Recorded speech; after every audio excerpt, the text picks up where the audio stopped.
ሰላም ጤና ይስጥልኝ ተመልካቾቻችን፣ የበቀጥታ ስርጭት የሚተላለፍላችሁ ከኢትዮ ቤተሰብ ሚዲያ ነው። ሁላችሁም በያላችሁበት የዓለም ዳርቻ የእግዚአብሔር ሰላም የእናታችን የቅድስት ድንግል ማርያም ልጅ የቅዱሳኑ በረከት ይላችሁ እያለን ዛሬ እንግዲህ ከትንሣኤው ማግስት በተወራው ክፉ ወሬና የተነሱትን ነጥቦች አንስተን ወደ እናንተ መረጃዎችን ለማቅረብ እንግዲህ በዚህ ስቱዲዮ እገኛለሁ። አብራችሁ መቆየው ቀሲስ ሳሙኤል ነኝ።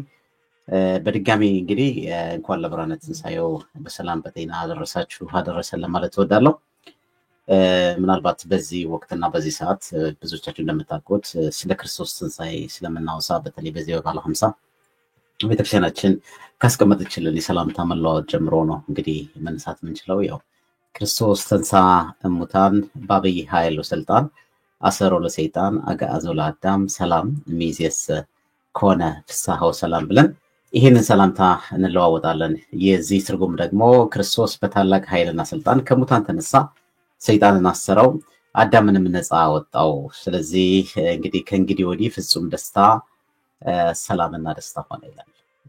የትንሣኤውን ብርሃን የትንሣኤው በኩር ሆኖ የተነሳው ጌታ አባት መድኃኔ ዓለም ኢየሱስ ክርስቶስ እንግዲህ በረከቱ ረድኤቱ በሁላችን ላይ ይደርብን። ትንሣኤው እጅግ በጣም በደመቀ ሁኔታ እንደተከበረ እንግዲህ በየቦታው ላይ ያላችሁ ሰዎች ሁላችሁም ታውቃላችሁ። እጅግ በጣም ለየት ያለ በዓል ነው። በተለይ ከሰሞነ ሕማማቱ ጀምሮ ያሉት ስርዓቶች ስለ ክርስቶስ ስቃይና መከራ ሕማሙን ለሰው ልጆች የከፈለውን ዋጋ በስፋት የሚነገርበት ያ ሁሉ ሆኖ ከሆነ በኋላ እንግዲህ በስተመጨረሻ ላይ ገብረ ሰላም ከተባለ በኋላ ዕለት እሑድ ቅዳሜ ለእሑድ እንግዲህ ሌሊት ቤተክርስቲያን ትንሣኤ ከለላ አመነ ወምድሪን ታዝባ እያልን በእውነት ክርስቶስ ተነስቷል በከመ ይቤ ተንሥአ እንደተባለ ማለት ነው፣ እንደተናገረ ተነስቷል የሚለውን አዋጅ የምናወጅበት ወቅትና ሰዓት ነው። እንግዲህ ይሄ የትንሣኤ ወቅት ከመሆኑ አንፃር የተነሳ ስለ ክርስቶስ መነሳት የምናወራበት ነው። የክርስቶስን ትንሣኤ ምንም አይነት ነገር ግርዶሽ ሊጋርደው አይችልም። በነገራችን ላይ ዛሬ እንግዲህ አሁን በዚህ በሚዲያ ላይ የሚጮውን ነገር ያያችሁ ነው።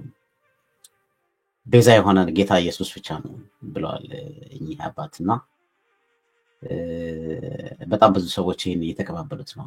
አሁን በጣም ብዙ ጊዜ እንኳን አደረሳችሁ ክርስቶስ ተንሥአ እሙታን፣ በእውነት ክርስቶስ ተነስቷል፣ በእውነት ክርስቶስ ከመቃብር ተነስቷል በታላቅ ኃይልና ስልጣን ይላል። እንደውም የሚገርማችሁ ነገር ግጻዊውን ብታዩት ማለት ነውና ዲያቆኑ ቢሰብከው ወተንሥአ እግዚአብሔር ከመ ዘነቀም ነው የሚለውን የቤተክርስቲያናችንን ስርዓቷና ህጓን መመሪያዋን ስንመለከት በታላቅና በኃይል ድምፅ ዲያቆኑ እንዲበል ይላል። በእውነት ከእንቅልፍ እንደሚነቃ ክርስቶስ ከሙታን ተነስቷል የሚለው ማለት ነውና ክርስቶስ ብቸኛ ወዳጅ ከሞት በኋላ ለመገናኘት ቀጠሮ የሰጠ የመጀመሪያውም የመጨረሻውም ወዳጅ ክርስቶስ ብቻ ነው። ይህንን ጌታ አባት ኢየሱስ ክርስቶስ ቤተክርስቲያናችን እንግዲህ ስንት ሺህ ዓመት እየገለጠች ዛሬ ላለው ትውልድ ያስረከበችበት ነው። ግን አንዳንድ የምናያቸው ነገሮች አሉ። አንዳንድ ጊዜ ደርሶ ክርስቶስን ስለ ክርስቶስ የማትሰብክ ስለ ክርስቶስ የማትናገር የክርስቶስን የማዳን ስራ የማትገልጥ አድርገው የሚያዩ ሰዎች አሉ። ይሄ በአፋ ያሉ ሰዎች እንዳሉ ሆነው የአፋውን ደግሞ የሚያስተጋቡ ደግሞ የኛ የምንላቸው በውስጥ ያሉትን ደግሞ ስናይና ስንመለከት አንዳንድ ጊዜ ያማል እውነት። በተለይ ደግሞ ህግ አውጪና ህግ አጽዳቂ ተብለው እንግዲህ በሲኖዶሱ ውስጥ የገቡትን ሰዎች ስናይና አገባባቸው አመጣጣቸው በተለይ ከቅርብ ጊዜ ወዲህ ያሉትን የብፁዓን አበው ሊቃነ ጳጳሳትን ሹመት ምናምን ስናየው ከዚህም የከፋ ከዚህም ሌላም ነገር ልንሰማ የምንችልበት አይነት አጋጣሚ እንዳለ ምናልባት እንግዲህ ደጋግመን ስንናገር እንደነበር ይታወቃል። እና ዛሬ እኔ ከእናንተ ጋር የምቆይበት ዋናው መሰረታዊ ዓላማ ቤዛችን ማን ነው? ይሄ ቤዛችን ማን ነው የሚለውን ነገር ከማውራታችንና ከመነጋገራችን በፊት እኚህ አባት የተናገሩት ነገር ምንድነው? ለምን ተናገሩ?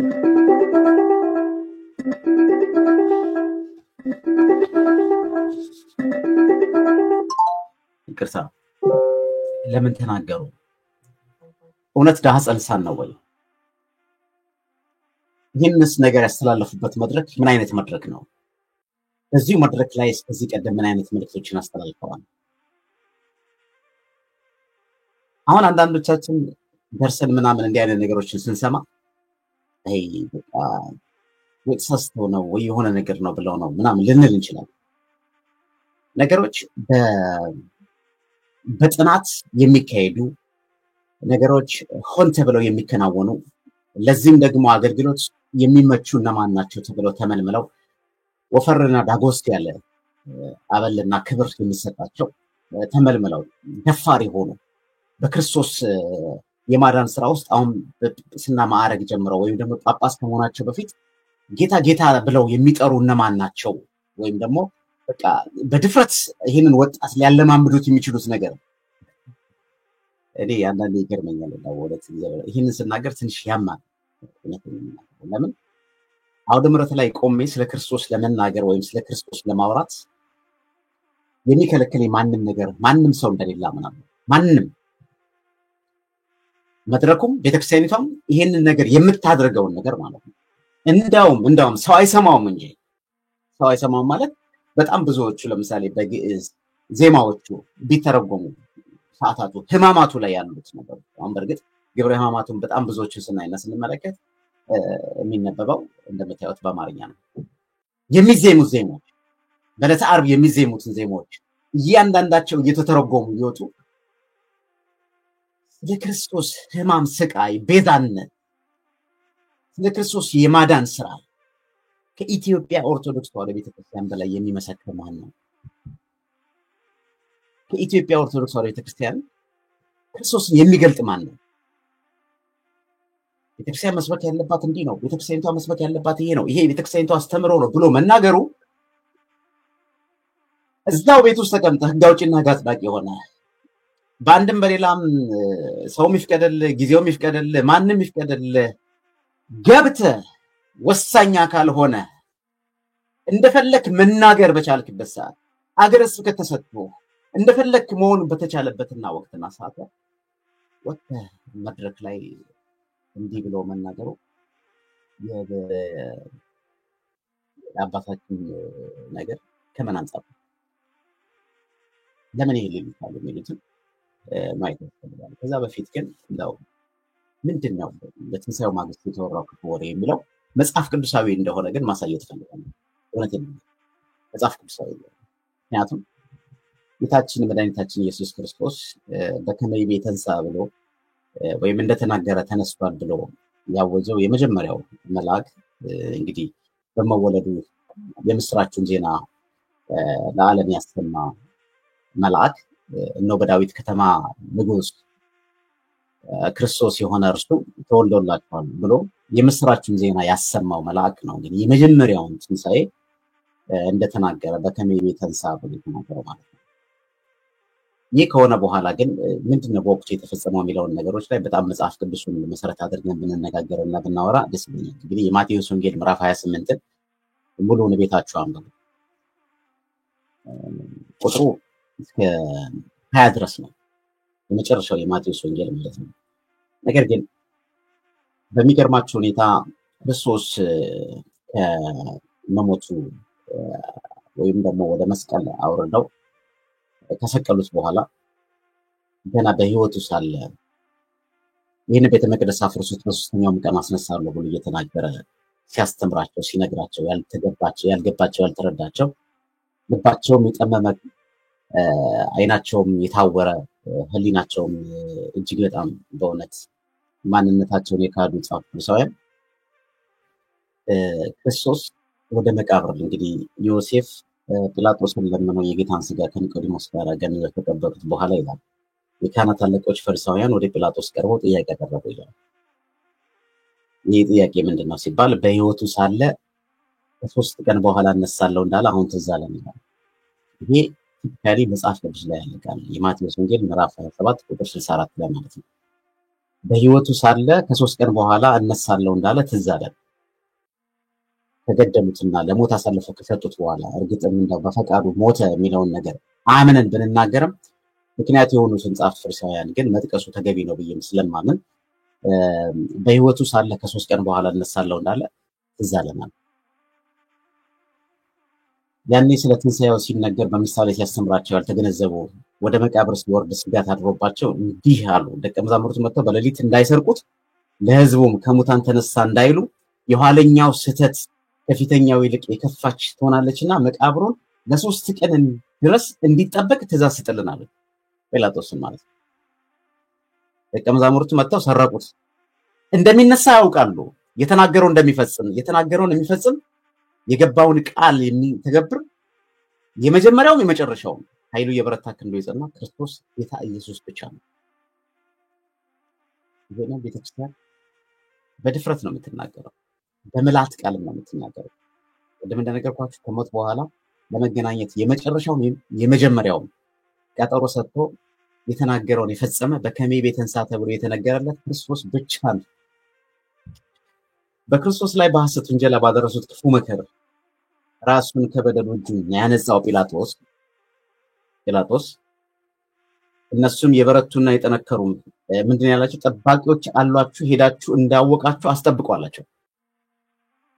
ትናንት ከእኔ ከደሙ ንጹህ ነኝ ብሎ እጁን የታጠበው ጲላጦስ ለቀረበለት ጥያቄ ጠባቂዎች አላችሁና ሄዳችሁ እንዳወቃችሁ አስጠብቁ አላቸው።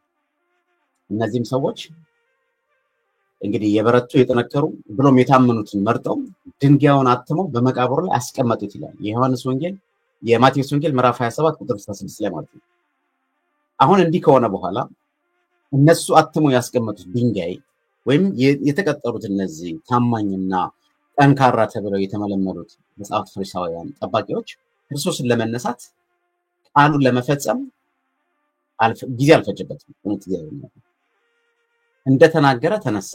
በከመይቤ ተንሳ፣ እግዚአብሔር እንደተናገረ ተነሳ። እንቅልፍ እንደሚነቃ ነቃ፣ ተነሳ። በታላቅ ኃይልና ግርማ ምንድነው የሆነው የሚለውን ነገር ይሄንን መጽሐፍ ቅዱስ ላንብብላችሁ። እንዲህ ይላል የማቴዎስ ወንጌል ምዕራፍ 28 እኔ አይደለም የምናገረው በነገራችን ላይ ይሄ የምታዩት መጽሐፍ ቅዱስ ይላል። የማቴዎስ ወንጌል ምዕራፍ 28 ቁጥር 4 ጀምረን ስናነበው መልአኩም መልሶ ለሴቶቹ እንዲህ አላቸው፣ እናንተስ አትፍሩ፣ የተሰቀለውን ኢየሱስ እንደምትሹ አውቃለሁና እንደተናገረ ተነስቷል ይላል። በከመይቤ ተንሳ፣ እግዚአብሔር እንደተናገረ ተነስቷል። በዚህ የለም፣ የተኛበትን ስፍራ ኑና እዩ፣ ፈጥናችሁም ሂዱ፣ ከሙታን ተነሳ፣ እነሆም ወደ ገሊላ ይቀድማችኋል፣ በዚያም ታዩታላችሁ ብላችሁ ለደቀ መዛሙርቱ ንገሯቸው። እነሆ ነገራችሁን እንዲህ ይላል፣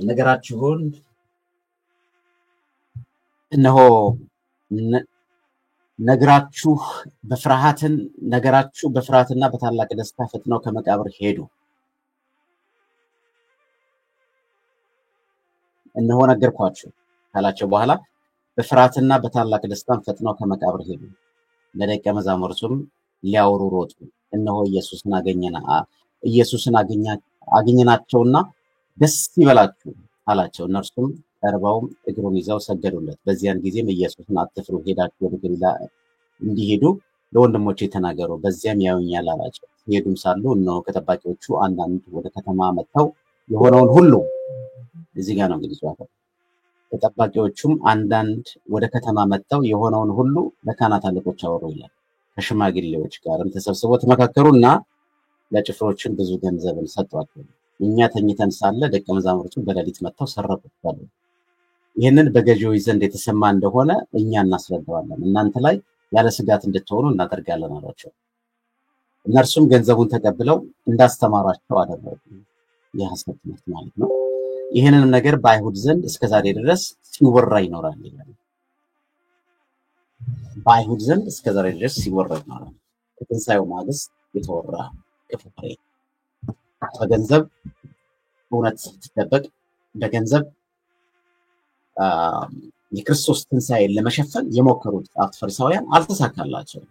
ዛሬ ድረስ ከነሱ አልፎ ትውልድ የሚመጣውም ትውልድ ክርስቶስ እንደተናገረ ተነሳ የሚለውን የመላእክቱን ቃል ወይም የመልአኩን ቃል እያስተጋባ ይሄዳል ማለት ነው። እውነትም ክርስቶስ ተነስቷል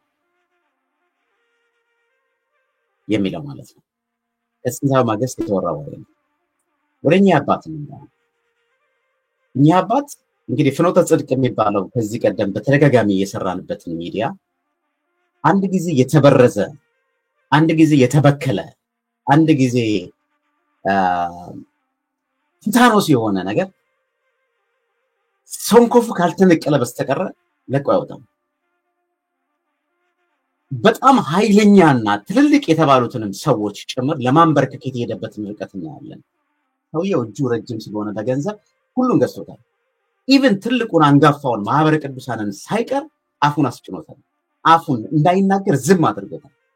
ለምን? የዚህ ሰውዬ ጡረተኛ እንዲሆን ስለተደረገ ማለት ነው። የሚፈልጉትን ነገር ሁሉ በማሟላት በመርዳት ነው። ስለዚህ ከዚህ ቀደም የሰራ ነው የምነግራችሁ። ከዚህ ውስጥ ነጥረው የወጡ ከዚህ ውስጥ ለዚህ ህሊናችን አይገዛም ያሉ አሉ። እንደነ መምህር ያረጋል ህሊናቸው አልታወረ። በጣም ብዙዎቹ ሲመሰክሩ ነበር። በጣም ብዙዎቹ ሲናገሩ ነበር። በገንዘብ ተመርተው ማለት ነው። አለገልኝ እኚህ ሰው ትናንትና ተላለፈ የተባለው መልእክት ከማስተላለፋቸው በፊት የተናገሩት ነገር ምንድነው የሚለውን ነገር እንመልከት። ሶስት ብቻ ነው። ቅዱስ ጳውሎስ በአንደኛ ቆሮንቶስ ምዕራፍ 1 ቁጥር 23 ላይ አይሁድን ጥበበ ታምረ ይሳሉ ወጽርን የጥበበ ያስሱ ነነሳን ንሰብክ ክርስቶስ አዘ ተሰቅለ። አይሁድ ጥበብን ይሻሉ፣ አይሁድ ፍልስፍናን ነው ታምራትን ይሻሉ፣ አዳዲስ ነገሮችን ይፈልጋሉ። ግሪካውያን እዚህ ጋር ተመልከቱ። እኛ አባት ብፁዕ አቡነ በርናባስ ይባላሉ። እዚህ አሜሪካ ነው የሚኖሩት።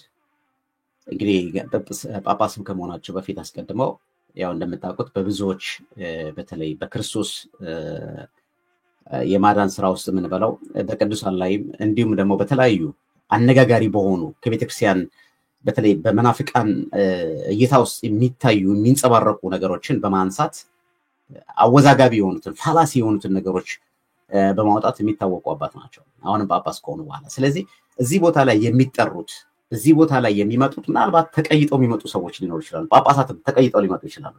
ለሌላ ሽፋን እንዲሆን ማለት ነው። ገብቷቸዋል። ለሌላ ሽፋን እንዲሆን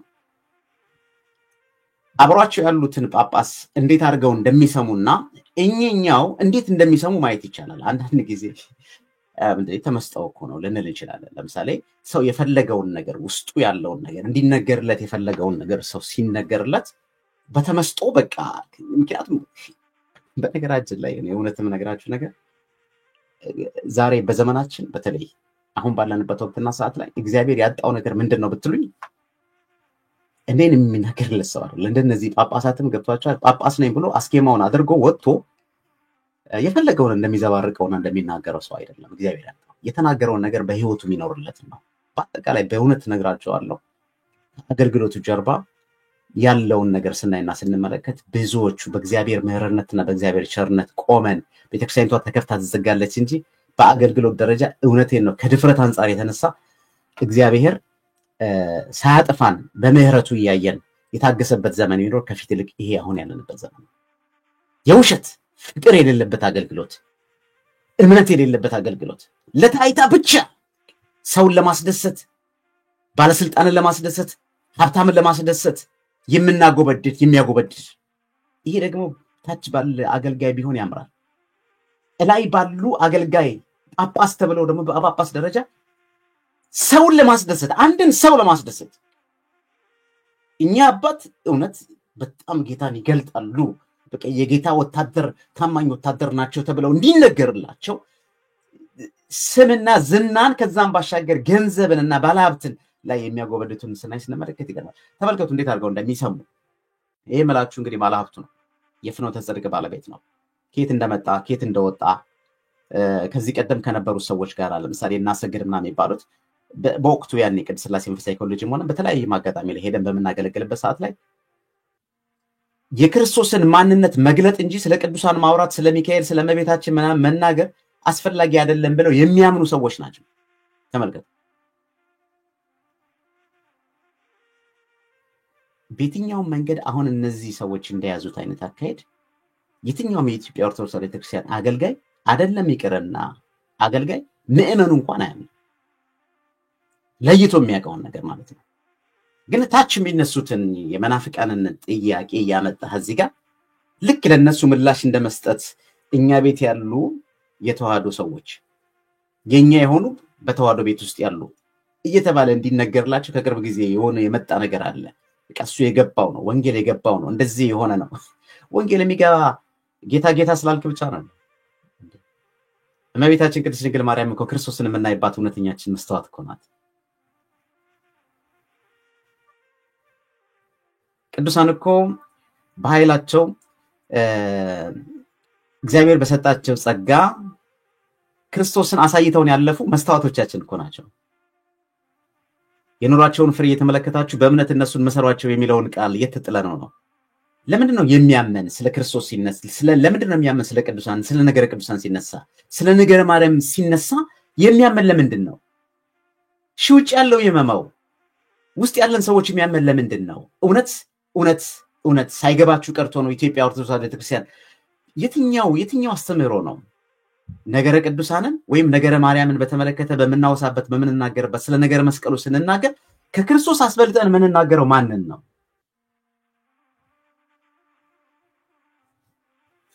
ተመልከቷቸው። ለማንኛውም ምን ይላሉ ሰውየው? ይሄ ምላችሁ ይሄ ስብከት ነው። ዛሬም ለትንሳኤው መልእክት እንዲያስተላልፉ በዚህ ትልቁ ሚዲያ ተብሎ በሚነገርለት ማለት ነው በገንዘብ የተቋቋመ በጣም ከፍተኛ መዋዕለ ንዋይ የፈሰሰበት ስቱዲዮ ነው። ተመልከቱት። ደግሞ ፈላስፎች ፍልስፍናን ይፈልጋሉ፣ ጥበብ ይፈልጋሉ፣ ግኝትን ይፈልጋሉ። እኛ ግን የተሰቀለውን ኢየሱስ ክርስቶስን እንሰብካለን ይላል። እንተርካለን አይልም፣ እናወራለን አይልም፣ እንናገራለን አይልም፣ እንወያያለን አይልም። እንሰብካለን ማለት ምን ማለት ነው? ገድለ ቅዱሳን ይነገራል ይተረካል እንጂ አይሰበክም። ድርሳን ይነገራል ይተረካል እንጂ አይሰበክም።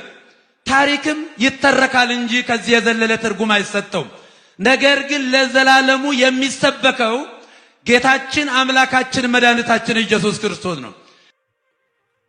ይሄ ያባባል ምንድነው?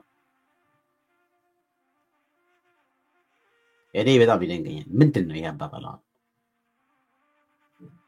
ገድላት፣ ድርሳናት፣ ታሪኮች ይነገራሉ እንጂ ይተረካሉ እንጂ አይሰበኩም። ምን ማለት ነው? በየትኛው አስተምህሮ ነው ይሄ? ይሄን ከሐዋርያት የሰማነው ነው? የሐዋርያት ገድላቸው የሚያወሳው የሚናገረው የተጋደሉለት ስለማን ነው? የገድላቸው መንስኤ የገድላቸው መርከቡ መሪ ማን ነው? የገድላቸው ራስ ማን ነው? አሁን እርሶ የሚሉት እኛስ የተሰቀለውን ክርስቶስን እንሰብካለን። የነሱ ቋንቋ ምን ነበረ? እናንተ የገላትያ ምዕመናን ክርስቶስ በፊት ለፊታችሁ እንዳትሰቀለን እንዳትመለከቱት ያደረገባችሁ አዚም ማን ነው? አዚሙን እንገፋለን እያሉ የሚናገሩት የማን ስም እየጠሩ ነው ያለፉት እነዚህ ሰዎች? ዛሬ ጀግናን የወለደች እናት ጀግናን ወለደች ተብሎ ይነገርላት የለ እንደ በአደባባይ የሷሊ ተብሎ። ቅዱሳን ክርስቶስን የምናይባቸው መስተዋት ናቸው። የኚህ ሰውዬ አካሄድ የኚህ አባት አካሄድ ምንድነው? ጥያቄው ምንድነው? በነገራችን ላይ ለማግኘት ሞክሬያለሁ ስለ ጉዳዩ ለመጠየቅ ማለት ነው። ከሳቸው ጋር የሚቀርቧቸውን ሰዎች ደውያለሁ፣ ሊያነሱልኝ አልቻሉም። አይውሽ ይሄንን ነገር ቀርቦ ቢያስረዱን። ቀጥላል ትምህርታቸው። እኛ የተሰቀለውን የቤተ ክርስቲያን ሕይወት ቤተ ክርስቲያንን በደሙ በቁስሉ በሞቱ ሕይወት የሰጣት ያቆማት ጌታችን አምላካችን መድኃኒታችን ኢየሱስ ክርስቶስ አዎ የሁላችንም ሕይወት ነው፣ የዓለም ሕይወት ነው። እሱ ደግሞ ወዶ የማይጠላ ታምኖ የማይከዳ በልቡ ጉሉት ባንደበቱ ሐሰት የሌለበት ፍቅሩ የማይጎል ክንዱ የማይዝል የጻድቃን የሰማዕታት ብቻ ሳይሆን የኃጢአተኞችና የበደለኞች ወዳጅ አምላካችን መድኃኒታችን ኢየሱስ ክርስቶስ እሱ እውነት ነው፣ እሱ መንገድ ነው፣ እሱ ሕይወት ነው። ስለዚህ ለዘላለሙ በምድርም የምንሰብከው የምንመሰክረው በሰማይም በምስጋና የምንቀጥለው ታላቁ የ2000 ያያችሁ ነው። ግን እንግዲህ ብፁዕ አቡነ ዮሴፍ የሲዳማ ሀገረ ስብከት ሊቀ ጳጳስ ናቸው። ተገርመዋል። እንግዲህ አንገታቸው እንደደፉ ናቸው። እኛውን ተመልከቷቸው። ቀጣይ ሰባኪ ናቸው። ክርስቶስን ይገልጣሉ ተብለው ከተመለመሉ ጳጳሳት መካከል ውስጥ አንዱ ናቸው። የክርስቶስ ማንነት ብቻ የሚገለጥበት መድረክ ነው ብለው ያምናሉ። ይሄ መድረክ ማለት ነው። መስራቹም እንደዚሁ ፕሮቴስታንት የነበረ ወይም ታድሶ የነበረ አሁን ተመልሻለሁ ብሎ እያመሰ ያለ ነው። ስንት ጊዜ ነው ማለት ነው። ተመልከቱ። ዘመን ትኩስ ርዕሰ ዜና የሆነው አምላካችን መድኃኒታችን ኢየሱስ ክርስቶስ ለዚህ ታላቅ አገልግሎት ስለጠራችሁ ደስ በላችሁ። እስመ ከመዝ አፍቅሮ እግዚአብሔር ለዓለም እስከ ወልዶ ዋሂደ መጠወ ወሃበ ቤዛ ለኩሉ ከመ ኩሉ ሰብ ዘያምን ቦቱ ይታጎል አላ ይረክብ ሕይወተ ዘላለም ዘያምን በወልድ ይትከነን ወዘሰያምን ወዳ ተኮነነ እስመ ያምን በስመ ወልደ እግዚአብሔር አንድያ ልጁን ተቀዳሚ ተከታይ የሌለው ልጁን እስከ መስጠቱ ደርሶ ዓለምን እንዲሁ በነፃ ወዶታል ይላል። ዓለምን እንዲሁ በልጁ የሚያምን የዘላለም ሕይወት እንዲኖረው እንጂ እንዳይጠፋ። አዎ ልክ እዚህ ላይ እንደምናየው ዮሐንስ 3:16 ጀምሮ በወልድ የሚያምን በእግዚአብሔር ልጅ የሚያምን የዘላለም ሕይወት አለው፣ የማያምን ግን አሁን ተፈርዶበታል ይላል። አሁን እኛ የምንደሰተው መዳኛችን አሁን ስለተፈጸመ ነው። አሁን ድኛለሁ ድነናል ማለት ነውር አይደለም። አዎ በጌታችን በአምላካችን በኢየሱስ ክርስቶስ በሞቱ ድነናል። ምክንያቱም ጌታችን አምላካችን ኢየሱስ ክርስቶስ ይሄ እንግዲህ በጣም በቃ እዛ ውስጥ እንግዲህ እንደምታዩት ቤተሰብ ብቻ ያለ ነው ይመስለው። እንደምታዩት ጉባኤው እንግዲህ ለሁሉም ከሆነ ያው ይሄ ምናልባት ባዶ ቦታዎችም ራሳቸው ሰዎች ይሞሉባቸዋል ያስባለሁ። ግን የሆነ ቤተሰብ ብቻ ተጠርቶ የሚፈለገው ምንድነው? የሚቀርጸው ተቀርጾ ማስተላለፍ ነው። ማስተላለፍ መናገር ነው። አሁን ድኛለሁ በቃ እኛ ድነናል፣ ከዚህ በኋላ ምንም ነገር አያስፈልገንም፣ በጸጋው ድነናል፣ ስራ አያስፈልግም የሚሉ የተዋድስ የነዚህ ፕሮቴስታንታዊ አስተምህሮ ያለበት አሁን ድኛለሁ ማለት ነውር አይደለም ይላሉ። እንግዲህ ድነናል ነው። ዛሬ ድረስ በቃ ስራ አያስፈልግም እኔ በክርስቶስ ደም ድኛለሁ ብሎ የሚያምኑ ሰዎች ሊኖሩ ይችላሉ። እውነት ነው፣ ክርስቶስ አድኖናል አይደል? በነፃነት ኖር ክርስቶስ ነፃ አውጥቶናል ይላል። ነገር ግን ምን ነው የሚለው? ቆሞን ከበአሚን የተወሩ ዳግም ወስታ ለመገኘ ነው። ዳግም በባርነት ቀንበር እንዳትያዙ እንታችሁ ቆሙ ነው።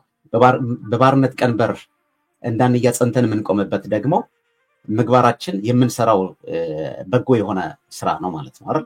እምነት ከምግባር ምግባር ከእምነት ከተለየ ሞት እንደሆነ የሚያሳይበትን ሂደት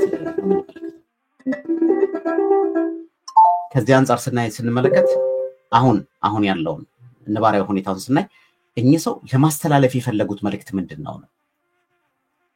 አንድ ጳጳስ ወጥቶ በዚህ ደረጃ ድኛለሁ ማለት ነውር አይደለም፣ ኢየሱስ ክርስቶስ መንገድም ሕይወትም በርም እሱ ነው የሚለውን ነገር ስንመለከት ነው። ይሄ ታዲያ ወዴት ነው የሚወስደን? እንዲህ አይነት ንግግሮች ወጥተው የሚነገሩት ንግግሮች ማንን ለማስደሰት ነው? ይቀጥላሉ። እኛ አባት በነገራችን ላይ አሁን ሰሞኑን እንግዲህ አጀንዳ የሆነውን ነገር መጣበታለሁ። ከዛ በፊት ያ አጀንዳ ዛሬ አጀንዳ እንዲሆን የተፈለገበትን ነገር የተመለመሉበትን ዋናው መነሻውን ስብከት ነው ማሰማችሁ። የማያምኑ አሁን ከተፈረደባቸው ያመኑት ደግሞ አሁን ድነው በእግዚአብሔር እቅፍ ውስጥ ተሰውረዋል ማለት ነው። አለቃ ኪዳነ ወልድ ክፍሌ ይሄን ወዳን ሲተረጉሙ ፈጽሞ ጨርሶ አካቶ ደምድሞ ለወሬ ነጋሪ ለመቃብር ቆፋሪ ለምስራች አድራሽ ለእንባ አባሽ ሳይቀር ጨርሶ ፈጽሞ ብለው ተረጉሙታል። ስለዚህ እኛ ፈጽመን በመዳናችን አብ የገዛ ልጁን አሳልፎ ስለሰጠን መሄጃችንም ስለምናቀው ደስታችን ወደር የለውም በአምላካችን ላይ ያለን። እንግዲህ ይሄ ባለሀብት በጣም ነው የተደሰተው። በዚህ ደረጃ ምናልባት ወጣት ሰባኪያን የተመለመሉ ትላንትና ታድሶ ተብለው የወጡ ከተወጡትም ደግሞ የተመለሱ ሊኖሩ ይችላሉ። ከነሱ በጣም በርካታ እንደዚህ አይነት ቋንቋዎችን ሰምቷል ይሄ ሰው እና ይሄ ውስጡ ቀርቷል። ይሄ ሰው ማለት ነው ይሄ ነገር ውስጡ ቀርቷል። ግን በጳጳስ ደረጃ ደግሞ በዚህ ደረጃ በቃ የሚፈልገውን ነገር እንደዚህ ሲነገርለት ውስጡ በቃ እንደምታዩት ነው። አሁን ለኛ አባት ምን ያህል ገንዘብ በሰጣቸው ነው በቃ ውስጤ እንደዚህ ያረሰረሱት በወንጌል ያረሰረሱት ይላል። አሁን ሃይ ባህሎ ሐዋርያነ ይጀን ይሉ ኩልነ ወፈፋደ ሰነተሎ ለዘፈጠረና እኛ ሐዋርያችንን እንከተላለን። እሱ ወደ ገባበት እንገባለንናል። እሱ ራሳችን ነው፣ እሱ ክብራችን ነው። ራሳችን ከገባ ራስ ከገባበት ደግሞ እግር ይከተላል። አንድ ሰባኪ ሲሰብክ በጣም የወደድኩለት ክር ልፍስፍስ ነች፣ ነገር ግን መርፌን ትከተላለች። መርፌ በነገራችን ላይ እኛ አባት እንደምታዩቸው ነው በቃ አንገታቸውን እንደዚህ ቆልመመው ከኔም ለካ በጣም በቃ እንደዚህ እንትን ያለ ሰባኪ ያለ እንደ ጳጳስ ደረጃ ብለው በቃ በጣም ተገርማል። በነገራችን ላይ እኛ አባት እንግዲህ ሌሎቹ ሲታገቱ ወይም ደግሞ ወደ ሀገር እንዳይገቡ ሲከለከሉ እኛ አባት እንግዲህ ኦፌንዶ ማለት በኮንቲኒየስሊ የሚመላለሱ ናቸው። አሁንም ለግንቦት ሲኖዶስ ይሄዳሉ ማለት ነውና ከሳቸው ጋር ያሉ ጳጳሳት እንግዲህ ያው ታግደዋል። እንደምታዩቸው ወደ ሀገር እንዳይገቡ ተደርገዋል። 3 ጳጳሳት በተለይ 2ቱ እንግዲህ ከሳቸው ጋር አብረው የተሾሙ ናቸው። እንደምታዩቸው ተመልከቱ። እንግዲህ የገባችበት ትገባለች ብሏል። ትክክል ነው። ስለዚህ ጌታችን አምላካችን መድኃኒታችን ኢየሱስ ክርስቶስ በእቅፉ ይሰውረናል፣ ወደ አባቱ ይወስደናል። ደስ ይበላችሁ። ምን ይላል ሐዋርያው ቅዱስ ጳውሎስ በሮሜ መልእክቱ ምዕራፍ 8 ቁጥር 6 ላይ ወዛኮ ካይበነ ሳይከሙ መንፈሰ ቅኔ በዘብት ፈርሁ አላን ሳይከሙ መንፈሰ ቅዱስ ዘይወበክሙ ትርሲተወል ወትጸርሁ ሎቱ ወትብልዎ አባ ወአቡየ ውእቱ መንፈስ ቅዱስ ሰማይቱ ለመንፈስነ ከመውሉደ እግዚአብሔር ንህነ ወይም ከመሰውሉደ እግዚአብሔር ንህነ መዋርስቱ ከነነ አባት ብላችሁ የምትጠሩበትን የልጅነትን መንፈስ ተቀበላችሁ እንጂ የባርነትን መንፈስ አይደለም። እኛ የእግዚአብሔር ልጆች እንደሆንን ያው መንፈስ ቅዱስ ለነፍሳችን ምስክር ነው ይላል። እንዴት የሚያሳርፍ ታላቅ ቃል ነው! አዎ መንፈስ ቅዱስ የመሰከረለት በነፍሱ ነፃ የወጣ ሰው ነው። እኛ የእግዚአብሔር ልጆች ነን። የእግዚአብሔር ልጆች ከሆንን ደግሞ ወራሾቹ ነን ይላል። ወራሾቹ ነን። የእግዚአብሔር በክርስቶስ የእግዚአብሔር ወራሾች ነን። ልብ በሉ። የልጅ እድል 2 ነው። ልክ በሮሜ 8:16 ላይ ነው ያለው ቃል እና ልጅ ወራሽ ነው፣ ሀብት ወራሽ ነው፣ ንብረት ወራሽ ነው፣ ቤት ወራሽ ነው። በዚህ ላይ ደግሞ ምስጢር ተካፋይ ነው። እስኪ ከመንግስትና ከልጅ እኔ አሁን ጸግሽን ብጠይቀው ይሄን ሰሞኑን አሁን እንግዲህ እንደነገርኳችሁ አሁን አንድ ትልቁ ነገር ይሄንን ነገር ያመጣውበት ዋናው መሰረታዊ ዓላማ እኚህ አባት እውነት አሁን እየገለጡ ያሉት የክርስቶስን ክብር ውስጥ ከመነጨ መንፈስ ወይስ ይህንን ባለጸጋና ባለሀብት ለማስደሰት? እንዳው እዚህ ኮሜንት ላይ አስቀምጡልኝ። እንዳው በፈጠራችሁ በእግዚአብሔር በተለይ አሁን በቤተክርስቲያን ውስጥ ያላችሁ ሊቃውንት የምትባሉ መምህራነ ወንጌል እኚህ አባት እዚህ ጋር ወጥተው በዚህ ደረጃ ይሄንን አይነት ነገር ሊናገሩ የቻሉበት እውነት በውስጣቸው ያለው ልክ እንደ ብርሃነ ዓለም ቅዱስ ጳውሎስ እለት የሚያንገበግበኝ የሚያቃጥለኝ የአብያተ ክርስቲያናት ጉዳይ ክርስቶስ ለኔ የከፈለው ዋጋ ብለው እንደው በውስጣቸው ውስጥ ያለው እንደ ችቦ እንደሚነደው እሳት ወይም እንደዚህ በቃ ብድግ ቀና ያሉ የሚናገሩለት ይሄ አሁን ንግግር እውነት በልባቸው ውስጥ ያለውን ይሄንን ክርስቶስን የሚገልጡት እውነት ወይስ የሚያስደስቱት ይሄንን ባለጸጋ ባለሀብት ነው? መልሳችሁን ፈልጋለሁ። መልሶ ይሄ ነው ይወላችሁ ይኖራል ብዬ ገምታለሁ። ከልጅና ከዚህ ማን ይበልጣል ብዬ ብጠይቀው እርግጠኛ ነኝ በገንዘብ ከተቋቋመው ይልቅ የእግዚአብሔር ደም ዋጋ የተከፈለበትን ልጁን እንደሚመርጥ እርግጠኛ ነኝ። በጣም ጥሩ። ስለዚህ እግዚአብሔር ልጁን ከሰጠን መንግስቱን ይከለክለናል? እንግዲህ የዚህ ሚዲያ በርካታ እንግዲህ መዋለ ንዋይን አፍስሶ ከዚህ ሚዲያም ጀርባ ለኢኦቲሲ ቲቪ ለማህበረ ቅዱሳን ቲቪ እስካሁንም ድረስ ድጎማ የሚያደርግላቸው እንዳሉ ይታወቃል። በጣም ብዙዎቹን በገንዘብ ይዟል። ሰባኪያን፣ ጳጳሳቱን ኤቭሪቲንግ አሁን እንግዲህ እውቅናም ተሰጥቶታል። ብዙ እንግዲህ ያ ብዙ ነገሮችን ሰርተናል በዚህ ፍኖተ ጽድቅ በሚባለው ተቋም ውስጥ ማለት ነው። የተመረዘና የተበረዘ የሚባል ነገር አለና መቼም የማይጠራ ማለት ነው። ሰንኮፉ ነቅሎ ካልወጣ በስተቀር ማለት ነው። አሁን እዚህ ጋር ይሄ ለዚህ ሁሉ መዋለ ንዋይ ያፈሰሰ ባለሀብት እንደሆነ ያውቃሉ። አሁን አንተ የምትመርጠው ከልጆች ነው ከሀብት ነው ወይስ ክርስቶስን ነው አሉት። ኧረ በፍጹም ክርስቶስን ነው ብሎ እንደምታዩት አጨብጭቧል። ከልብ ነው እሱን ነው። እኛ አባት በዚህ ስብከታቸውና በዚህ ንግግራቸው የዚህን ሚዲያን መስራችና መሰሎቻቸውን አስደምመው በቃ እንዲህ አይነት አባት አሉ እንዴ ተብሎ በየጊዜው ትንሳኤ ሆነ ምን ሆነ መልእክት ያስተላልፋሉ የሚል ፕሮግራም ወጣ ማለት ነው። በዚህ መሰረት እንግዲህ ያው ለትንሳኤው በትንሳኤው ማግስት አሁን ይሄን ነገር ከማውራታችን በፊት በትንሳኤው ማግስት ስለ ክርስቶስ ትንሳኤ በጣም ብዙዎቻችን አጀንዳ አድርገን የምናወራበት ታቻል። በትንሳኤው ማግስት የተወራው ክፉ ወሬ ሐዋርያት እውነትን ለመናገር ወይም ደግሞ መልአኩ በተናገረው መሰረት ሐዋርያት ከመልአኩ የሰሙትን ወይም ደግሞ ሴቶቹ የተናገሩትን የትንሳኤ የክርስቶስን መነሳት ለዓለም ማዳረስ እነዚህ ሰዎች ያሴሩት ሴራ ያወሩት ወሬ ጻፍት ፈሪሳውያን አላቆመው። ዛሬ ደረጃ እንናገራለን፣ ወደፊትም ትውልድ ይናገር። እስከ ዛሬ ድረስ ነው የሚለው መጽሐፍ ቅዱሱ። እስከ ዛሬ ድረስ ተቀበለው እንዳስተማሯቸው አደረጉ ይላል። ይህም ነገር በአይሁድ ዘንድ እስከ ዛሬ ድረስ ሲወራ ይኖራል ይላል መጽሐፍ ቅዱስ ነው የሚለው አይደለም ያለው። ቁጥር 15 ላይ የማቴዎስ ወንጌል ምዕራፍ 25 አሁን ከትንሳኤው ማግስት ላይ አጀንዳውን ተመልከቱት። ቤዛ ቤዛ ቤዛ ቤዛ ቤዛ ቤዛ ቤዛ ቤዛ ይላል። ቤዛችን ማን ነው? እውነት ይሄንን ጥያቄ ብንጠይቀው አንድ እንደው አስተማሪ እኮ አይደለም አወራችሁ። ወንጌላዊውን ተውት፣ ጳጳሱንም ተውት።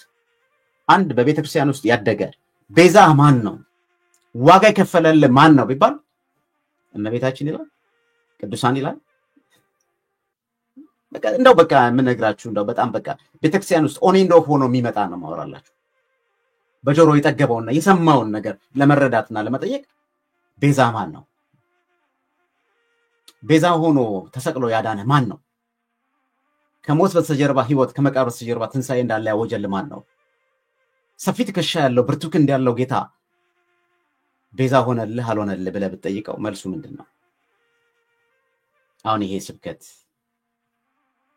ለምን አስፈለገ? እዚህ ጋር ዳህጸ ልሳን ነው ሆን ተብሎ የተላለፈ መሆኑን ማሳያው ከዚህ ቀደም የተሰበከውን ስብከት አይቻለሁ። ሌላም አለ አሰማችኋለሁ። ይሄን ግን እንስማው። ፍጡር ቤዛ መሆን አይችልም። ይግባችሁ። ቤዛ ማለት ስለሌላ ተላልፎ መሰጠት ማለት ነው። ነይ እምዬ ማርያም ቤዛ ነሽ አሉ ለዓለም። እመቤታችን ቤዛ አይደላችም። ቤዛ ልጇ ነው። አትደንግጡ። ቤዛ ልጇ ነው። ነይ ቤዛ ነሽ አሉ ለዓለም ተብሎ አይሰበክም። ቤዛ ተቀዳሚ ተከታይ የሌለው አንድ የእግዚአብሔር ልጅ ብቻ ነው። መጽሐፍ ቅዱስ አውጡ ዕብራውያን ምዕራፍ 9 ቁጥር 11 ላይ ምዕራፍ 9 ቁጥር 11 ላይ ምን ይላል? ነገር ግን ክርስቶስ መጣ ዘንድ ላለው መልካም ነገር ሊቀ ካህናት ሆኖ በምትበልጠውና በምትሻለው በእጆችም ባልተሰራች ማለት ለዚህ ፍጥረት ባልሆነች ድንኳን ፈጽሞ ወደ ቅድስ በገዛ ደሙ የዘላለም ቤዛነትን አግኝቶ በገዛ ደሙ ገባ እንጂ በፍየሎችና በኮርማዎች አይደለም። በፍየሎች በኮርማዎች አይደለም። ሚካኤል ቤዛ መሆን አይችልም። ገብርኤል ቤዛ አልሆነም። አብርሃም ቤዛ አልሆነም። የትኛውን ፍጡር ቤዛ አልሆነም። ለዘላለሙ ልጇ ነው ቤዛ። የእመቤታችን የቅድስት ድንግል ማርያም ልጇ የዓለም ቤዛ የዓለም መድኃኒት ለዓለም የተከፈለ በቀራንዮ ላይ የሞትና የኃጢአት መድኃኒት ሆኖ ለኛ የተሰጠ ልብ በሉ። ስለዚህ የዘላለም ቤዛነትን አግኝቶ አንድ ጊዜ ፈጽሞ ነው የሚለው። ስንት ጊዜ ይላል? አንድ ጊዜ ፈጽሞ በገዛ ደሙ ገባ እንጂ በፍየሎችና በኮርማዎች አይደለም። አንድ ጊዜ ፈጽሞ በዛሬው ዕለት በዕለተ ዓርብ የከፈለው ቤዛነት ለዘላለሙ ሲያድንና ሲምር ይኖራል። አሁን በእኛ ቤትም ሆነ በሌላ ቦታ እንደ ትልቅ መከራከሪያ ሆኖ ብዙ ጊዜ ጭቅጭቅ የሚደረግበት ሮሜ የፈረደበት ሮሜ 8:34 ምን የሚያከራክር ነገር አለው? መጽሐፍ ቅዱስ የሚያከራክር ነገር የለም እኮ። አባ እስራኤሎም ውስመ በዘያምሩ ይገብሩ፣ አባቶይ የሚያደርጉትን አያውቁምና ይቅር በላቸው። በሉቃስ 23 ቁጥር 34 ላይ ይሄ የተናገረው ይቅርታና የምልጃ ቃል ለዘላለሙ ሲያድን ይኖራል። እግዚአብሔር አንድ ጊዜ ይናገራል፣ የተናገረው ቃል ለዘላለሙ ይሰራል። እንግዲህ የተወደዳችሁና የተከበራችሁ አድማጭ ተመልካቾች ድምጽ የሚሰማችሁ ይመስል የሚታያችሁ በመላው ዓለም ላይ ያላችሁ ብፁዓን አበው ሊቃነ ጳጳሳትም እንደዚሁም ሊቃውንተ ቤተክርስቲያን በምናምን ደረጃ ያላችሁ ሁላችሁም በዚህ ደረጃ ብፁዓን አበው ሊቃነ ጳጳሳት ወጥተው እንዲህ አይነት ስብከት መስበካቸው መናገራቸው የቤተክርስቲያኒቷ አስተምሮ ይሄ ነው፣ ቤተክርስቲያኒቷ የምትናገረው ነገር ይሄ ነው መባሉ ምንድን ነው የሚያሳየው? አሁን በዕለተ ዓርብ ከተሰቀለው ክርስቶስ ቤዛነት ጋር የእመቤታችን ቤዛ ሁሉ ዓለም ተብሎ ከተነገረለት ቤዛዊት ዓለም ብትባል ቤዛ ተብለው የሚጠሩ በጣም ብዙ ነገሮች አሉና እነዚህ ነገሮች ምንድናቸው የሚለውን ነገር እስኪ ባጭሩ ከዚህ ቀደም ፕሮቴስታንቶች ይህንኑ ቋንቋ አንስተውት ተነጋግረውበት ለሚጠይቁት ጥያቄ ወንድማችን ዲያቆን ያረጋል አበጋዝ ያስተላለፈው መልእክት እንስማውና ከዛ በኋላ ግን ቤዛ የሚለው ቃል ለማርያም ለሌሎች መጠቀም የለበትም መሆን የለበትም። ይሄ ማለት ይላል ድንግል ማርያም ቤዛ ከተባለች ሌላ ማንም ቤዛ ከተባለ የኢየሱስን ቤዛነት መሻማት ነው፣ መጋራት ነው፣ ፖሊቴይዝም ነው፣ አምልኮ ባዕድ ነው፣ አምልኮ ጣዖት ነው ይላሉ። ነው ወይ? ግን መጽሐፍ ቅዱስ ምን ይላል? ኦሪት ዘጸአት ምዕራፍ 30 ቁጥር 12 እና 16 ላይ እንዲህ ይላል አንተ የእስራኤል ልጆች ቁጥር ተቀብለህ በቆጠርካቸው ጊዜ መቅሰፍት እንዳይሆንባቸው በቆጠርካቸው ጊዜ ከነሱ ሰው ሁሉ እንደ ቁጥራቸው መጠን የነፍሱን ቤዛ ለእግዚአብሔር ይስጥ፣ የማስተስሪያውንም ገንዘብ ለነፍሳችሁ ቤዛ እንዲሆን ለእስራኤል ልጆች መታሰቢያ ይሁን። እንዴ ታሪኩ ብዙ አለው ከጀርባ። ወደዛ ማብራሪያ ከገባው ብዙ ጊዜ ያልቅ። ያ ቤዛ የተባለው ምንድነው? እስራኤላውያን የሚያወጡት ገንዘብ መዋጮ ማለት ነው። ያ ገንዘብ የማስተስሪያው ገንዘብ ቤዛ ተብሏል። ይሄ ማለት ይሄ ቤዛ ሰውን ከሞት ያድናል እንደ እግዚአብሔር ያለ ነው ማለት ግን አይደለም። ምሳሌ 21:18 ላይ ኃጥእ የጻድቅ ቤዛ ነው ይላል። ኃጥእ የጻድቅ ምንድነው አለ? ቤዛ ነው። ይሄ ማለት ኃጥእ ስጋውን ቆርሶ ደሙን አፍሶ ከሲኦል ያድነዋል ማለት ነው አይደለም። እንደዚህ ያለ ረዳት ጤነኛ ሰው አይኖርም። ያግባባል። ኮንቴክስት አውት አንድ ቃል ለብዙ ነገር ጥቅም ላይ ሊውል ይችላል። ኃጥእ የጻድቅ ቤዛ ነው ካለ በኋላ ቀጥሎ እዛው በደለኛ የቅን ሰው ቤዛ ነው፣ በደለኛ የቅን ሰው ቤዛ ነው ይላል። ይቀጥላል። ትንቢተ ኢሳይያስ ምዕራፍ 43 ቁጥር 3 ላይ እግዚአብሔር እንዲህ ይላል እኔ የእስራኤል ቅዱስ አምላክ እግዚአብሔር መድኃኒት ነኝ፣ ግብፅን ለአንተ ቤዛ አድርጌ ሰጥቻለሁ። ግብፅን ለእስራኤል ምን አድርጌ ሰጥቻለሁ አለ? ቤዛ አድርጌ ሰጥቻለሁ። ታዲያ ግብፅ ለእስራኤል ቤዛ ነው ማለት ልክ በኢየሱስ ክርስቶስ እንደሆነው ከሞት ያድናል ገነትን ይከፍታሉ ግብፃውያን ማለት ነው አይደለም። ለራሳቸው እንደዛ ነው። ግልጽ ነው አይደለም ሐሳቡ። ስለዚህ አንድ ቃል በተለያየ አግባብ ለብዙ ነገር ጥቅም ላይ ይችላል። ይሄ ቃል ለዚህ ብቻ ነው እያርገ ወይ እየወረደ አይነት ከከፍ ዝቅ የለው አይባልም። መጽሐፍ ቅዱስ እንደዛ ነው የሚያሳየው። ብዙ ይሄን መሰላሉ። የሐዋርያት ሥራ 7:35 ላይ ሙሴን ለእስራኤል እግዚአብሔር ሹምና ቤዛ አድርጎ ላከው ይላል። ሙሴን ለእስራኤል ሹምና ቤዛ አድርጎ ላከው። ማንን ነው የላከው? ሙሴን ላኪው እግዚአብሔር ነው። ተላኪው ሙሴ ነው። ወደ ማን ነው የላከው? ወደ ወገኖች ወደ እስራኤል። ምን አድርጎ ላከው አለ?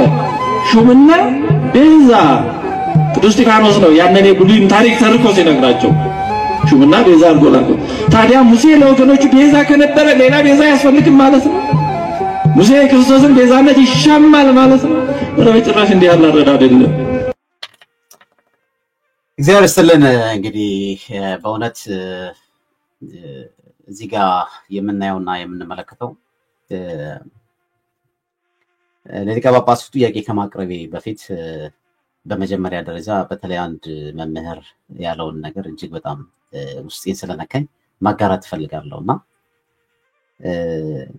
እኔ ስለ ክርስቶስ ለመናገር ወይም ስለ ክርስቶስ ለመመስከር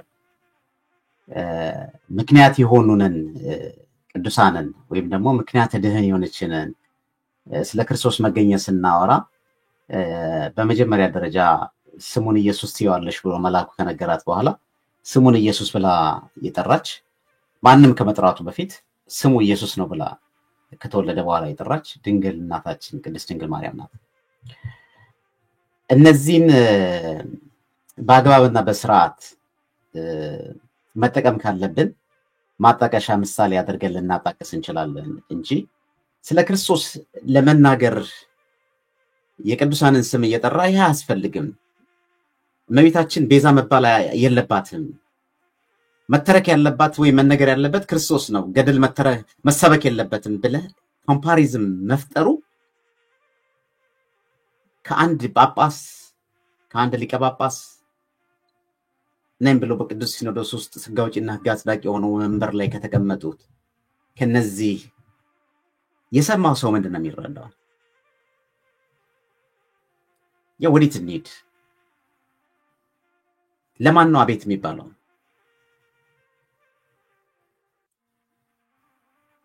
ቅዱስ ሲኖዶስ በመንፈስ ቅዱስ የሚመራ ነው ብለን እናምናለን። በመንፈስ ቅዱስ ከሚመሩ አካላት ነው ወይ እንዲህ አይነት ቋንቋ የሚወጣው?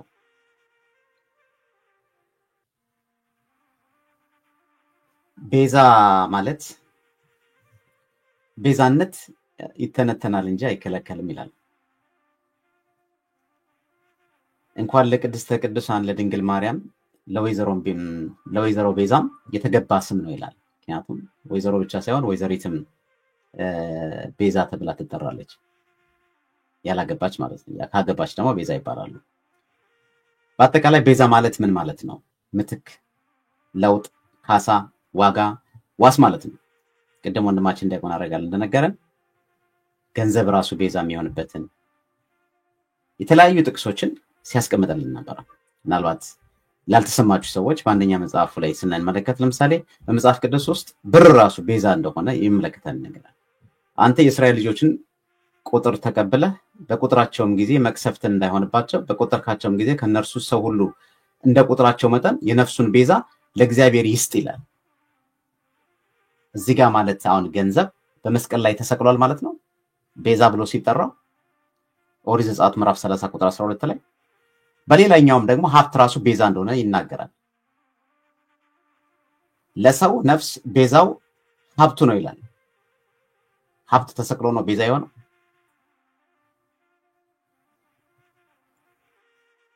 ምሳሌ 21 ቁጥር 18 ላይ እንዲህ ይላል፣ ኃጥእ የጻድቅ ቤዛ ነው፣ በደለኛ ግን የቅን ሰው ቤዛ ነው ይላል። ኃጥአን እዚህ ጋር ቤዛ ተብለዋል። አገር ቤዛ ነው። እኔ እስራኤል ቅዱስ አምላክ እግዚአብሔር መድኃኒት ነኝ፣ ግብፅን ለአንተ ቤዛ አድርጌ ሰጥቻለሁ ይላል። ትንቢተ ኢሳይያስ ምዕራፍ 43 ቁጥር 3 ላይ። እስኪ እንደው ጥያቄ ልጠይቅ። እንግዲህ ብፁዕነቱን ብለን እንጥራና ይሄንን ቋንቋ ሲናገሩ ወይም ደግሞ ይሄን ትምህርት ሲያስተምሩ በመጀመሪያ ደረጃ እውነት እግዚአብሔርን ለማስደሰት ወይስ ይሄንን ባለሀብት ለማስደሰት ነው? ከዛ ሲቀጥል ደግሞ ለመናገር የፈለጉት ኢትዮጵያ ኦርቶዶክስ ተዋሕዶ ቤተክርስቲያን ውስጥ እመቤታችንን ቤዛ አድርጎ የሚያምን አካል አለ? መሰበክ መነገር ያለበት ስለ ክርስቶስ ነው ይላሉ። የቤተክርስቲያን አስተምሮ ይሄ ነው ይላሉ። ከዚህ ቀደም ኢትዮጵያ ኦርቶዶክስ ቤተክርስቲያን ስለ ክርስቶስ አትናገር እርሶ ከመናገሩ በፊት የቀረችበት ጊዜና ወቅትና ሰዓት አለ?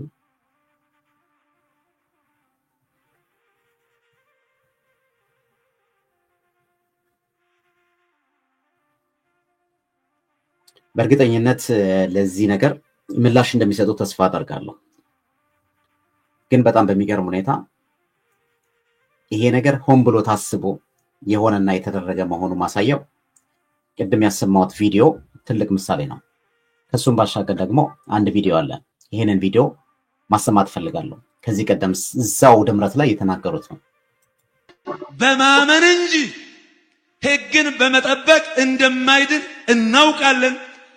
እኛም በጌታችን በአምላካችን በኢየሱስ ክርስቶስ ቤዛነት እውነተኛ የባህሪ አምላክነት እናምናለን። አምላካችንም ኢየሱስ ክርስቶስ ነው ይላል።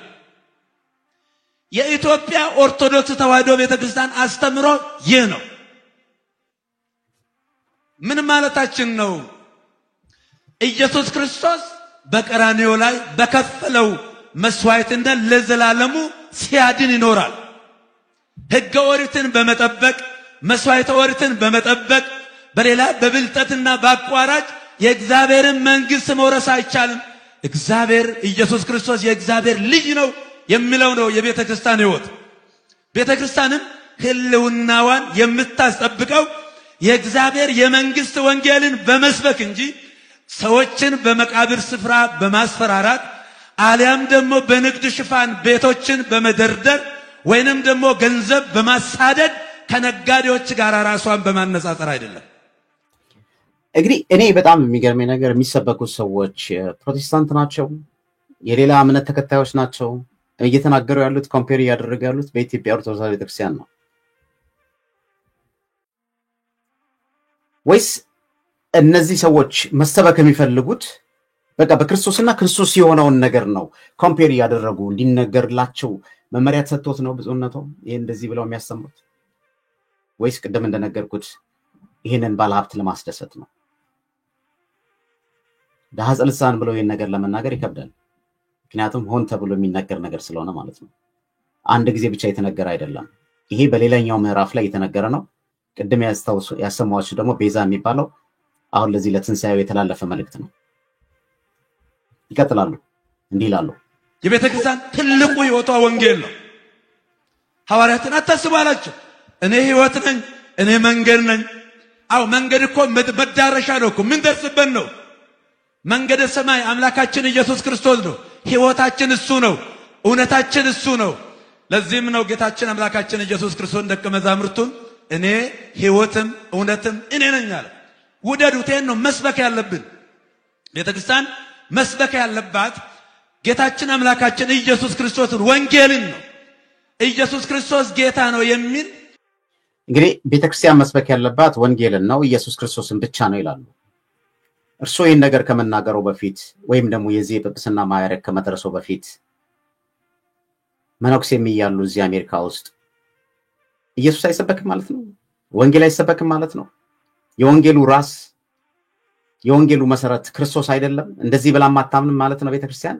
አሁን መሰበክ ያለበት ይሄ ነው ብሎ መናገር እኮ ከዚህ ቀደም አልሆነም ማለት ነው። አልተደገበረም፣ አልሆነም ማለት ነው። ዛሬም ጳጳስ ሲሆኑ ስልጣን ሲያገኙ ወይም ሕግ አውጪና ሕግ አጽዳቂ ሲሆኑ ይሄን ነገር በመላትና በኃይል መናገሩ ከዚህ ቀደም እንዳልተነገረ ለማሳየት ነው። እና ግልጽ የሆነ ነገር ቢሆን የሌላ ስብስብ ንግግር አይደለም። ኢየሱስ ክርስቶስ አዎ ጌታ ነው። ምን ጥያቄ አለው? አዎ ኢየሱስ ክርስቶስ ያድናል። ኢየሱስ ክርስቶስ በነፍስም በስጋም የሚያድን እውነተኛ የባህሪ አምላክ የምናፍርበት ኢየሱስ ክርስቶስ የለንም። በጓዳ የምናንጎራጉረው የለም። በቃላት ስስት የምንሰብከው የለም። በቃላት ሙላትና በኃይል የምንሰብከው አምላካችን መድኃኒታችን ኢየሱስ ክርስቶስ ነው። ምን ይላል ሐዋርያው ቅዱስ ጳውሎስ? ጥበብን ነግሮሙ ለጠቢባን ዋኮ ጥበብ ዘ በነገራችን ላይ በጣም ተመስጧል። መመሰጥ ስላችሁ ከሚነገረው በላይ ነው። ምክንያቱም በቃ ሰምቶ እንደማያውቅ በጳጳስ ደረጃ በቃ በእንደዚህ አይነት ደረጃ ከናሰግድ ሰምቷል፣ ከነበጋሻው ሰምቷል። የነሱ ረድ፣ የነሱ አገልጋይ፣ የነሱ ደቀ መዝሙር የነበረ ነው ይባላል። ዛሬ ደግሞ በዚህ በጳጳስ ደረጃ በእውነት ተሰምቶ አይታወቅም። በዚህ ልክ ክርስቶስን የሚገልጥ የማስመሰል ህይወት የሌለው ስብከት፣ የሚናገሩትን የማይሆኑለት ህይወት፣ ለታታና ለተሪው ብቻ የሚሆን እንዲያደርገው ገለጡት፣ እንዲያደርገው ተናገሩ። መግለጥ ነው ክርስቶስን። ዓለም ዋጥፎት በመላእክት ተዝንቶ ዓለም ዛለውሙ ይሳሩ ዘነነግሮሙ ዘንበለ ጥበብ እግዚአብሔር ዘቡ ወክቡ ጥበብ ዘባማን ዘንበለ ጥበብ እግዚአብሔር ዛቅነመ እግዚአብሔር ሰሪዓ በዘቦቱ ነሐውር። እኛ እነሆ ጥበብን በጥበብ እንናገራለን። የዚህ ዓለም ጥበብ አይደለም፣ የነገስታቱ ጥበብ አይደለም፣ የፈላስፋ ጥበብ አይደለም። ይልቁንም እግዚአብሔር ዓለም ከመፈጠሩ አስቀድሞ ለኛ ለክብራችን ያዘጋጀውን እውነተኛውን ጥበብ፣ የማይኮረጅ ጥበብ፣ የዚህ ዓለም ያልሆነ ጥበብ፣ ማንም ሊያገኘው የማይችል ጥበብ፣ ከሰው አእምሮና ዕውቀት በላይ የሆነው አምላካችን ኢየሱስ ክርስቶስን በእምነት እንሰብካለን እናስተምራለን ይላል። ክብርና ምስጋና ለአምላካችን ነው። ቅዱስ ጳውሎስ በኤፌሶን መልእክቱ ምዕራፍ 2 ወእግዚአብሔር እንግዲህ የተወደዳችሁና የተከበራችሁ አድማጭ ተመልካቾቻችን በተለይ በዛሬው ዕለት ለማስተላለፍ የፈለኩትኝ ሆን ተብሎ deliberately ነው እንዲህ አይነት መልእክቶች እየተላለፉ ያሉት ወዴት አቅጣጫ ለማለማመድ ነው። ከዛም በኋላም ደግሞ ህዝቡ ይነሳና ይሄን ይሰማና እኚህ ጳጳስ ናቸው፣ እኚህ ቤተክርስቲያን ሰው ናቸው እንዴ? ህዝቡ በቃ ዋልጌ እንዲሆን የምናደርገው እኛ ራሳችን ነን። በመድረክ ላይ አጀንዳ እየሰጠን ዛሬ አጀንዳችን እርሶ እንደሚሉት ክርስቶስ ቤዛ ስለሆነልን ክርስቶስ መናገር ብቻ አይደለም። እርሶ ነው አጀንዳውን የቀየሩት እዚህ ላይ ወጥተው ማለት ነው። እኛ ቤዛ ሆኖ በመስቀል ተሰቅሎ በሞቱ ህይወትን እንሰጠን፣ ከሞት በስተጀርባ ትንሳኤ እንዳለ፣ ከሞት በስተጀርባ ህይወት እንዳለ፣ ከመቃብር በስተጀርባ ትንሳኤ እንዳለ ያወጀልን ክርስቶስ ኢየሱስን እንናገራለን፣ እንሰብካለን። እንደተናገረ የተነሳ የመጀመሪያው የመጨረሻው ከሞት በኋላ ቀጠሮ ሰጥቶ እንገናኛለን ብሎ ያገኘ ሰው ቢኖር ሰው የሆነው አምላክ ጌታ ኢየሱስ ብቻ ነው።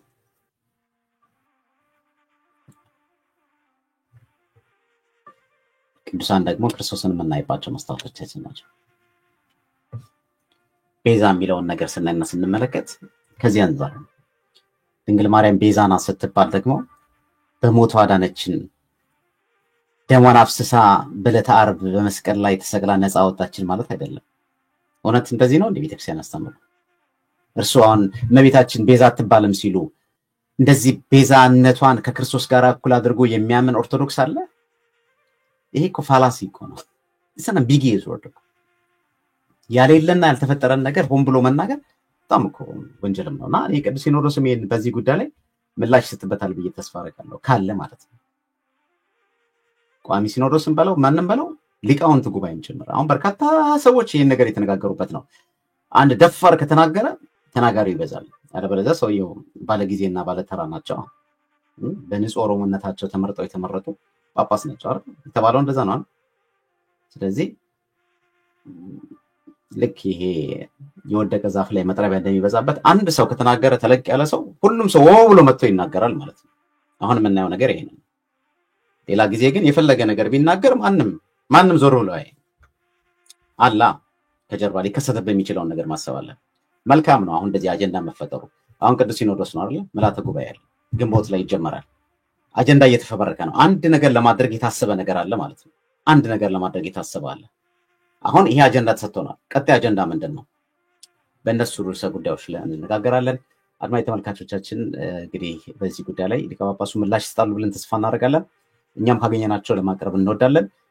ከዛ ባሻገር ግን መልካም በዓልና መልካም ትንሳኤ እንዲሆንላችሁ እየተመኘሁኝ ፕሮግራሜን እዚህ ጋር ለመቋጨት እወዳለሁ። ሰላም ሁኑ። ሰላም ቆዩ።